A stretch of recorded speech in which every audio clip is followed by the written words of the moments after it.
말씀 씨앗을 심어요. 우리 친구들 모두 준비됐죠? 우리 먼저 말씀 하나 읽어볼까요? 주의 말씀은 내 발의 등이요 내 길의 빛이니이다. 시편 119편 105절 말씀이에요. 이 말씀처럼 우리가 말씀을 통해서 올 한 해 동안 우리가 나아가기 원해요. 말씀만 따라가는 친구 되기 원합니다. 자, 이제 말씀을 한번 펼쳐볼까요? 성경책 맨 앞에 창세기부터 시작할 거예요. 모두 준비됐나요? 이제 시작할게요. 창세기 1장. 태초에 하나님께서 하늘과 땅을 창조하셨습니다. 그런데 그 땅은 지금처럼 짜임새 있는 모습이 아니었고 생물 하나 없이 텅 비어 있었습니다. 어둠이 깊은 바다를 덮고 있었고 하나님의 영은 물 위에서 움직이고 계셨습니다. 그때에 하나님께서 말씀하셨습니다. 빛이 생겨라. 그러자 빛이 생겼습니다. 그 빛이 하나님께서 보시기에 좋았습니다. 하나님께서 빛과 어둠을 나누셨습니다. 하나님께서는 빛을 낮이라 부르시고 어둠을 밤이라 부르셨습니다. 저녁이 지나고 아침이 되니 이날이 첫째 날이었습니다. 하나님께서 또 말씀하셨습니다. 물 한가운데 둥근 공간이 생겨 물을 둘로 나누어라. 하나님께서 둥근 공간을 만드시고 그 공간 아래의 물과 공간 위의 물을 나누시니 그대로 되었습니다. 하나님께서 그 공간을 하늘이라 부르셨습니다. 저녁이 지나고 아침이 되니 이날이 둘째 날이었습니다. 하나님께서 말씀하셨습니다. 하늘 아래의 물은 한 곳으로 모이고 묻은 드러나라 하시니 그대로 되었습니다. 하나님께서 묻을 땅이라 부르시고 모인 물은 바다라고 부르셨습니다. 하나님께서 보시기에 좋았습니다. 하나님께서 말씀하셨습니다. 땅은 풀과 씨를 맺는 식물과 씨가 든 열매를 맺는 온갖 과일나무를 내어라 하시니 그대로 되었습니다. 이렇게 땅은 풀과 씨를 맺는 식물과 씨가 든 열매를 맺는 과일나무를 각기 종류대로 내었습니다. 하나님께서 보시기에 좋았습니다. 저녁이 지나고 아침이 왔습니다. 이날이 셋째 날이었습니다. 하나님께서 말씀하셨습니다. 하늘에 빛들이 있어 낮과 밤을 나누고 계절과 날과 해를 구별하여라. 우주 공간에 떠 있는 것들은 하늘에서 빛을 내어 땅을 비추어라. 그러자 하나님께서 말씀하신 대로 되었습니다. 하나님께서 두 개의 큰 빛을 만드셨습니다. 그중 큰 빛으로 낮을 다스리게 하시고 작은 빛으로 밤을 다스리게 하셨습니다. 또 별들을 만드셨습니다. 하나님께서는 이 빛들을 하늘에 두셔서 땅을 비추게 하셨습니다. 또 그 빛들이 낮과 밤을 다스리게 하시고 빛과 어둠을 나누게 하셨습니다. 하나님께서 보시기에 좋았습니다. 저녁이 지나고 아침이 되니 이날이 넷째 날이었습니다. 하나님께서 말씀하셨습니다. 물은 움직이는 생물을 많이 내어라. 새들은 땅 위의 하늘을 날아다녀라. 하나님께서 커다란 바다 짐승과 물에서 움직이는 생물과 날개 달린 새를 그 종류에 따라 창조하셨습니다. 하나님께서 보시기에 좋았습니다. 하나님께서 그것들에게 복을 주시며 말씀하셨습니다. 새끼를 많이 낳고 번성하여 바닷물을 가득 채워라. 새들도 땅 위에서 번성하여라. 저녁이 지나고 아침이 되니 이날이 다섯째 날이었습니다. 하나님께서 말씀하셨습니다. 땅은 온갖 생물을 내어라. 가축과 기어다니는 것과 들짐승을 각기 그 종류에 따라 내어라. 그러자 하나님께서 말씀하신 대로 되었습니다. 하나님께서 온갖 들짐승과 가축과 땅 위에서 기어다니는 생물을 각기 그 종류대로 만드셨습니다. 하나님께서 보시기에 좋았습니다. 하나님께서 말씀하셨습니다. 우리가 우리의 모습과 형상대로 사람을 만들자. 그래서 바다의 물고기와 공중의 새와 온갖 가축과 들짐승과 땅 위에 기어다니는 모든 생물을 다스리게 하자. 그래서 하나님께서 하나님의 형상대로 사람을 창조하시되 남자와 여자를 만드셨습니다. 하나님께서 사람에게 복을 주시며 말씀하셨습니다. 자녀를 많이 낳고 번성하여 땅을 채워라. 땅을 정복하여라. 바다의 물고기와 하늘의 새와 땅 위에 움직이는 모든 생물을 다스려라. 또 말씀하셨습니다. 내가 땅 위에 온갖 씨 맺는 식물과 씨가 든 열매 맺는 모든 나무를 너희에게 준다. 그러니 너희는 그것들을 너희 양식으로 삼아라. 또 땅의 온갖 짐승과 공중의 모든 새와 땅 위를 기어다니는 생명 있는 모든 것에게는 내가 푸른 식물을 먹이로 준다. 그러자 그렇게 되었습니다. 하나님께서 손수 만드신 모든 것을 보시니 보시기에 매우 좋았습니다. 저녁이 지나고 아침이 되니 이날이 6째 날이었습니다. 2장. 그리하여 하늘과 땅과 그 안의 모든 것들이 다 지어졌습니다. 7째 되는 날에 하나님께서 하시던 일을 마치시고 쉬셨습니다. 하나님께서 7째 되는 날에 복을 주시고 그날을 거룩하게 하셨습니다. 왜냐하면 하나님께서 만드시던 모든 일을 마치시고 그날에 쉬셨기 때문입니다.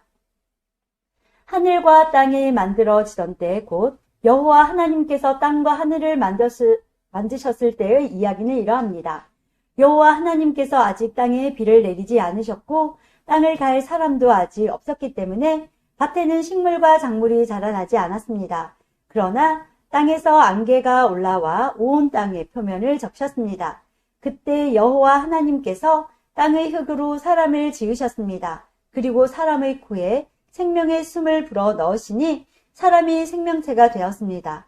여호와 하나님께서 동쪽 땅 에덴의 동산을 만드시고 지으신 사람을 그곳에서 지내게 하셨습니다. 여호와 하나님께서 아름답고 먹기 좋은 열매를 맺는 온갖 나무들을 그곳에서 자라나게 하셨습니다. 동산 한가운데에는 생명나무와 선악을 알게 하는 나무도 있었습니다. 에덴에서 하나의 강이 흘러 동산을 덮시고 그곳에서 강이 나뉘어 4줄기가 되었습니다. 첫 번째 강의 이름은 비손입니다. 이 강은 금이 나는 하윌라 온 땅을 돌아 흐릅니다. 그 땅에서 나는 금은 질이 좋았습니다. 그곳에서는 값비싼 베델리엄 향료와 보석도 납니다. 두 번째 강의 이름은 기온입니다. 이 강은 구스 온 땅을 돌아 흐릅니다. 세 번째 강의 이름은 티그리스입니다. 이 강은 아시리아 동쪽으로 흐릅니다. 네 번째 강은 유프라테스입니다. 여호와 하나님께서 만드신 사람을 데려다가 에덴 동산에 두시고 그 동산을 돌보고 지키게 하셨습니다.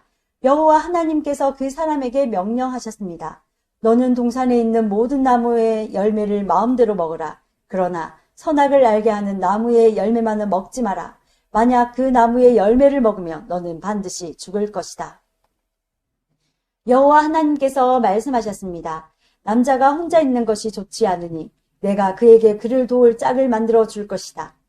여호와 하나님께서 흙으로 지으신 들의 모든 짐승과 공중의 모든 새를 아담에게 이끌고 가셔서 아담이 그것들의 이름을 어떻게 짓는지를 보셨습니다. 아담이 모든 생물의 이름을 지어 부르면 그것이 곧 그것들의 이름이 되었습니다. 아담이 모든 가축과 공중의 새들과 들의 모든 짐승에게 이름을 지어 주었습니다. 하지만 아담은 자기를 도와줄 수 있는 자기와 같은 형상을 가진 짝이 없었습니다. 그래서 여호와 하나님께서 아담을 깊이 잠들도록 하셨습니다. 아담이 잠든 사이 여호와 하나님께서 아담의 갈비뼈 하나를 꺼내시고 그 자리를 살로 메우셨습니다. 그리고 아담에게서 꺼낸 갈비뼈로 여자를 만드시고 그녀를 아담에게 데리고 가셨습니다. 그러자 아담이 말했습니다. 아, 내 뼈 중에 뼈요. 내 살 중에 살이로구나. 남자에게서 나왔으므로 여자라고 부를 것이다. 그리하여 남자는 자기 아버지와 어머니를 떠나 아내와 한 몸을 이루게 되는 것입니다. 아담과 그의 아내는 벌거벗었지만 부끄러워하지 않았습니다. 3장. 여호와 하나님께서 만드신 들짐승 가운데 뱀이 가장 간사하고 교활했습니다. 어느 날 뱀이 여자에게 와서 말했습니다. 하나님이 정말로 동산 안에 어떤 나무의 열매도 먹지 말라고 하시더냐? 여자가 뱀에게 대답했습니다. 우리는 동산 안에 있는 나무의 열매를 먹을 수 있어. 하지만 하나님께서는 동산 한가운데 있는 나무의 열매는 먹지도 말고 만지지도 마라. 그렇지 않으면 너희가 죽을 것이다. 라고 말씀하셨어. 그러자 뱀이 여자에게 말했습니다. 너희는 죽지 않아. 하나님은 너희가 그 나무 열매를 먹고 너희 눈이 밝아지면 선과 악을 알게 되어 너희가 하나님과 같이 될까봐 그렇게 말씀하신 거야. 여자가 보니 그 나무의 열매는 먹음직스러웠으며 보기에도 아름다웠습니다. 게다가 그 열매는 사람을 지혜롭게 해줄 것처럼 보였습니다. 그래서 여자는 그 열매를 따서 먹고 그 열매를 옆에 있는 자기 남편에게도 주었으며 그 남자도 그것을 먹었습니다. 그러자 두 사람의 눈이 모두 밝아졌습니다. 그들은 자기들이 벌거벗고 있다는 것을 깨닫고 무화과 나무 잎을 엮어서 옷을 만들어 몸을 가렸습니다. 그때 그들은 여호와 하나님께서 동산을 거니시는 소리를 들었습니다. 그때는 하루 중 서늘한 때였습니다. 아담과 그의 아내는 여호와 하나님을 피해 동산 나무 사이에 숨었습니다. 여호와 하나님께서 아담을 부르시며 말씀하셨습니다. 내가 어디에 있느냐? 아담이 대답했습니다. 제가 하나님의 소리를 들었지만 벌거벗었기 때문에 두려워서 숨었습니다. 하나님께서 말씀하셨습니다. 내가 벌거벗었다고 누가 말해주었느냐? 내가 먹지 말라고 한 나무 열매를 먹었느냐? 아담이 대답했습니다. 하나님이 저에게 주신 여자가 그 나무 열매를 줘서 먹었습니다. 여호와 하나님께서 여자에게 말씀하셨습니다. 도대체 내가 무슨 일을 저지른 것이냐? 여자가 대답했습니다. 뱀이 저를 속였습니다. 그래서 제가 그 열매를 먹었습니다. 여호와 하나님께서 뱀에게 말씀하셨습니다. 내가 이런 일을 했으므로 너는 모든 가축과 모든 들짐승보다 더욱 저주를 받을 것이다. 너는 배로 기어다니고 평생토록 흙먼지를 먹고 살아야 할 것이다. 내가 너와 여자를 서로 원수가 되게 하고 내 자손과 여자의 자손도 원수가 되게 할 것이다. 여자의 자손이 내 머리를 부수고 너는 그의 발꿈치를 물 것이다. 하나님께서 여자에게도 말씀하셨습니다. 내가 너에게 아기를 가지는 고통을 크게 하고 너는 고통 중에 아기를 낳게 될 것이다. 너는 내 남편을 지배하려 할 것이고 남편은 너를 다스릴 것이다. 하나님께서 아담에게도 말씀하셨습니다. 너는 내 아내의 말을 듣고 내가 먹지 말라고 한 나무의 열매를 먹었다. 그러므로 너 때문에 땅이 저주를 받고 너는 평생토록 수고하여야 땅에서 나는 것을 먹을 수 있게 될 것이다. 땅은 너에게 가시와 엉겅퀴를 내고 너는 밭의 채소를 먹을 것이다. 너는 먹기 위하여 얼굴에 땀을 흘리고 열심히 일하다가 마침내 흙으로 돌아갈 것이다. 이는 내가 흙으로 지음을 받았기 때문이다. 너는 흙이니 흙으로 돌아갈 것이다. 아담은 자기 아내의 이름을 하와라고 지었습니다. 이는 그녀가 모든 생명의 어머니가 되었기 때문입니다. 여호와 하나님께서 동물 가죽으로 옷을 만들어서 아담과 그의 아내에게 입혀주셨습니다. 여호와 하나님께서 말씀하셨습니다. 보아라, 사람이 우리 중 하나와 같이 되어 선과 악을 알게 되었으니 이제 그가 손을 뻗어 생명나무의 열매를 따먹고 영원히 살게 되는 것을 막아야 한다. 그래서 여호와 하나님께서는 아담과 그의 아내를 에덴 동산에서 쫓아내셨습니다. 그리고 그가 나온 근원인 땅을 열심히 갈게 하셨습니다. 이와 같이 하나님께서는 그 사람을 쫓아내신 뒤에 에덴 동산 동쪽에 천사들을 세우시고 사방을 돌며 칼날같이 타오르는 불꽃을 두시고 생명나무를 지키게 하셨습니다.